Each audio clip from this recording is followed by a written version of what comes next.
Hello, hello, hello, hello mga ka-OFW.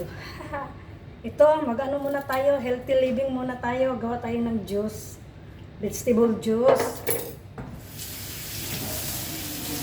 Kasi sa mainit na panahon, grabing init. Dapat magpalamig. So, hugasan muna natin yung ano natin, juice natin. Gawa tayo ng beetroot juice. Yung ginagamit ko sa juice. Ayan. Isang apple. Tapos celery. So, ginagamitan ko siya ng dalawang cucumber, carrots. And ito, yung ampalaya sa atin. Yung ampalaya. Masarap din siya. Lagyan natin ng ano, haluan natin ng ampalaya. At saka yung isang buong beetroot. Ayan.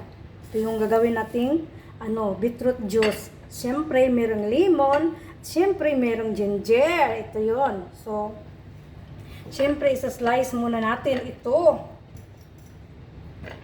Simpleng juice lang kasi ano, araw-araw naman natin itong kinakain, di ba? Palagi tayong kumakain ng ano, yung apple green. Itong green nga apple, di ba? Masarap. Gustong-gusto ko nga to siya kasi crunchy. Itong green apple na to. So, ito yung pinaghahalo ng juice. At syempre, yung carrots. Hindi talaga mawawala yung carrots, di ba? So, imimix lang natin siya.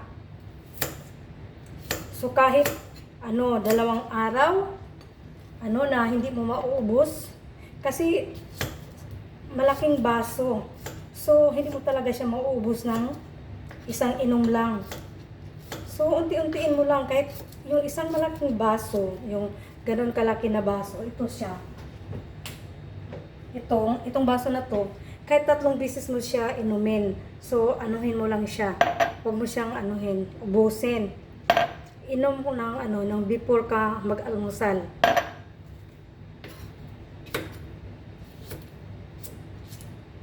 Masarap siya sa katawan. Yung nagda-diet dyan. So, ito na ang gagawin natin. Siyempre, may celery din. Hindi naman karamihan ang celery na ginagamit ko. 2 stick. Ganon. At saka, pag mayroon siyang ampalaya, masarap pag may ampalaya. Alam nyo ba? Kasi, hindi ka mauumay sa juice na to kasi may ampalaya. Napaka-importante din pala ang ampalaya. Diba? So, lahat fresh juice ang gagawin natin. Walang tubig. Lahat ano lang nito. Tapos yung ginger. Kasi pag lalagyan mo siya ng ginger, alam nyo ba, maamoy mo talaga yung ginger, ang bango. Oo, maamoy mo tapos medyo maanghang. Maano mo sa yung basta maramdaman mo na masarap. Tapos yung lemon, balatan natin. Huwag natin ihalo yung balat kasi yan, mapangli, yung parang mapait. Ginagamit ko na kasi ito na lang yung isa. At saka hindi naman masyadong maraming din, lemon. Ayoko din na Ayan, ganun lang. Okay? So, ito na i-blend natin siya. So, di ba? Madali lang. Simpleng juice lang sa bawat araw. Pero, itong juice na to, hindi uubusin ng isang inumin lang. Kailangan 3 beses mo siya iinumin. Ang juice na to. Ayan. So, ngayon, mag-ano tayo. Ito na yung gagawin natin. Maingay pa naman itong machine ko.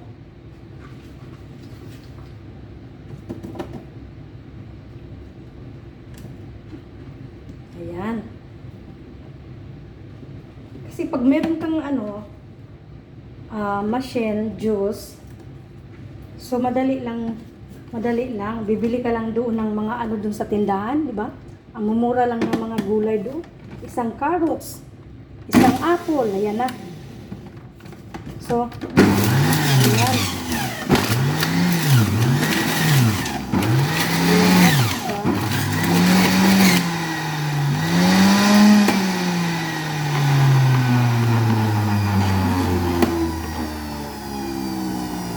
Ayan siya. Ay, nakapon yung ano doon. Siyempre, kasi di ba ang beetroot matamis? Saka ang carrots din medyo matamis. So, nilalagyan ng ampalaya. Para parang hindi ka mauumay. So, ganun.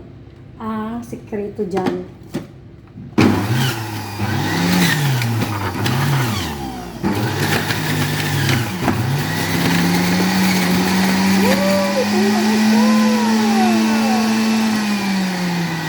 Napuno. O, diba? Simple lang na juice ang gagawin natin. So, kasi pag isang bisis mo siyang iinumin, napakadami. So, dapat 3 bisis. Kalahati. Parang ganun ba? Oo.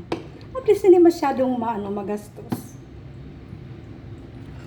Ayan na siya. Ito na yung juice natin. So, thank you for watching. So, ito yung ano natin everyday. Bye-bye!